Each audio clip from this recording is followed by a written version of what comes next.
Kenapa doktor pilih kerjaya sebagai seorang doktor? Okay, sejujurnya saya pilih kerjaya ini kerana influence pada keluarga, di mana rata-rata ahli keluarga saya merupakan dalam bidang perubatan. Contohnya ayah saya seorang doktor, mak saya seorang pegawai farmasi, dan juga pakcik dan makcik saya. Jadi apa yang memupuk semangat saya untuk menjadi seorang doktor adalah melihat cara mereka bekerja dan melihat apakah yang telah mereka capai. Dan ini daripada kecil lagi telah dipupuk menjadikan saya bersemangat untuk menjadi seorang doktor apabila diberi pilihan. Okay. So doctor, what are the challenges that you have faced when you were a medical student and also a houseman?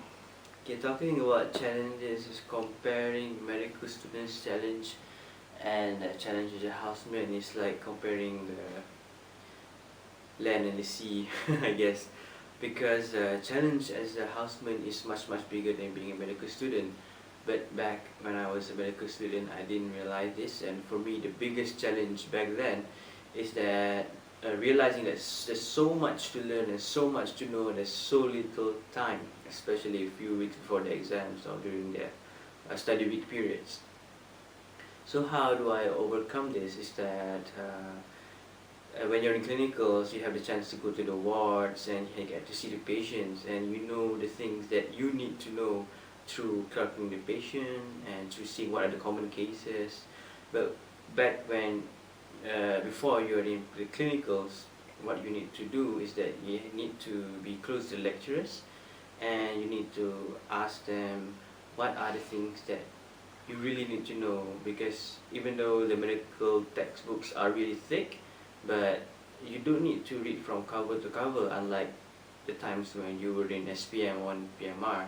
You need to know the basic things, the basic pathophysiology, because in medical school the important thing is to know how it works, to know what is the pathophysiology, what is the physiology.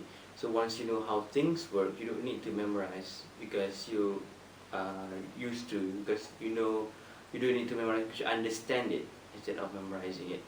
Then as a houseman, the challenge is more than just about knowledge. It's about adapting to a whole new lifestyle where you have to sacrifice a lot of things. You have to sacrifice your time to have fun, you have to sacrifice having your lunch, you have to sacrifice your sleep, you have to wake up as early as 4:30 in the morning and review as many as 20 patients in the morning before what round starts at 7. So it's a very daunting task. It's very overwhelming, especially when you started working as a houseman, because you go to work early, you come back late, and you really need a huge amount of energy to sustain during the day, and you have on calls. So it's a whole new lifestyle for me. Next question. Okay, doctor, what is the core element that a student need to have to survive medical school?